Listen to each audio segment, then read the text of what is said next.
السلام عليكم يا عم منصور. وعليكم السلام ورحمه الله وبركاته. اهلا يا خالد. لو أدائنا إحنا السبب في اللي إحنا فيه، إحنا مستعدين نمشي. مستعدين نمشي ويبقى حد تاني أداؤه أفضل.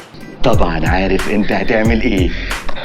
لا أنتوا فاكرين أنا حاسبها يعني ولا حاجة ولا إيه؟ لا والله. لا والله. بص بقى، امبارح أنا كنت بكلمكم بقول لكم ده إحنا دولة فقيرة. يعني إيه دولة فقيرة يعني؟ دولة فقيرة مواردها شحيحة.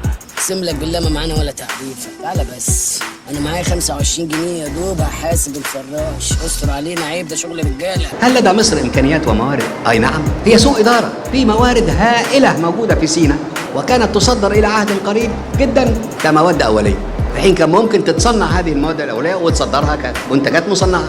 للأسف الشديد احنا نفتقر للإدارة. مصر دولة غنية، الإدارة بها غبية. صحراء مش معناها فقر، الصحراء عالم لوحده وموارد معدنية في قلبها أيضا هائلة. في نوع من أنواع الغباء في الإدارة، هو مش قادر يتلائم ويعرف إن في حلول خارج الصندوق. تعالى حبيبي، قرب هنا.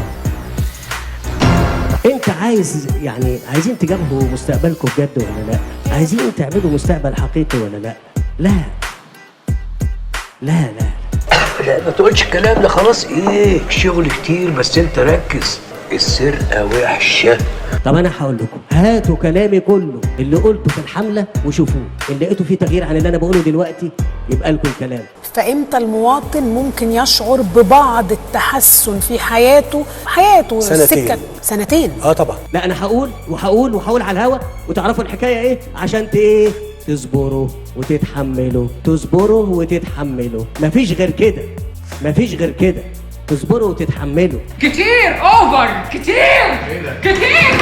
انا مش منفعل، انا عايز اوصل لكم الحقائق. لما كنت اقول لحد من فضلكم سيبوا مش عارف ايه القروش ايه في البنوك، يقول لك شوف الراجل بيتكلم على الفكه. شوفوا السخريه من حالنا. هي اشكاليه التخلف او متاهه التخلف، وانا بعتقد ان المتاهه دي بتبقى اسبابها الجهل والفقر وقله الوعي. انا اتبهدلت واتمرمطت واتهزقت بسببك يا رضا. انا حامل يا رضا، حامل المرض والقرف والزفت بسببك. لما اجي اقول للناس ناكل يوم وما ناكلش يوم، يقول لك شوف الراجل بيتكلم في ايه. لا حول ولا قوه الا بالله. لا من تحت لا حول ولا قوة إلا بالله. يعني انتوا هتستحملوا سنه كمان وبعد كده في انتخابات. بصراحه كده اختاروا ما شئتوا. ربنا معاك. وربنا يعين ويوفق اللي يجي. اسمعوا الكلام. هتعمل ايه يا وحش؟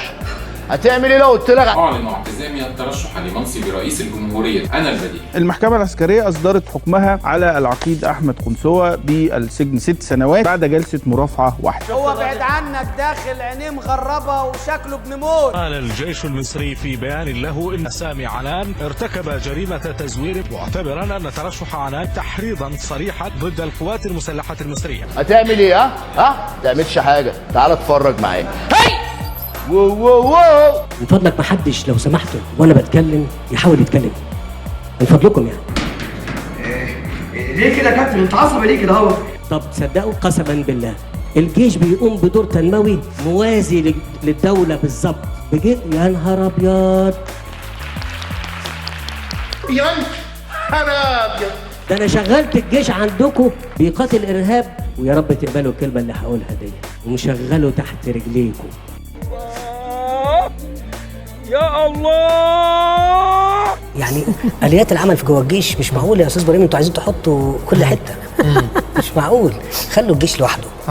الجيش قايم بحاله زي الفل ومؤسسه قويه. ليه فعلا احنا مش هنراقبه؟ احنا مش مجلس الشعب او مجلس النواب. هيبقى عنده لجنه امن قومي وهتراقب ميزانيه جيش وبتشوف وبتتابع. ده عن ضمه يا ادهم. عايز اقول لك بمنتهى الصراحه بقى كده.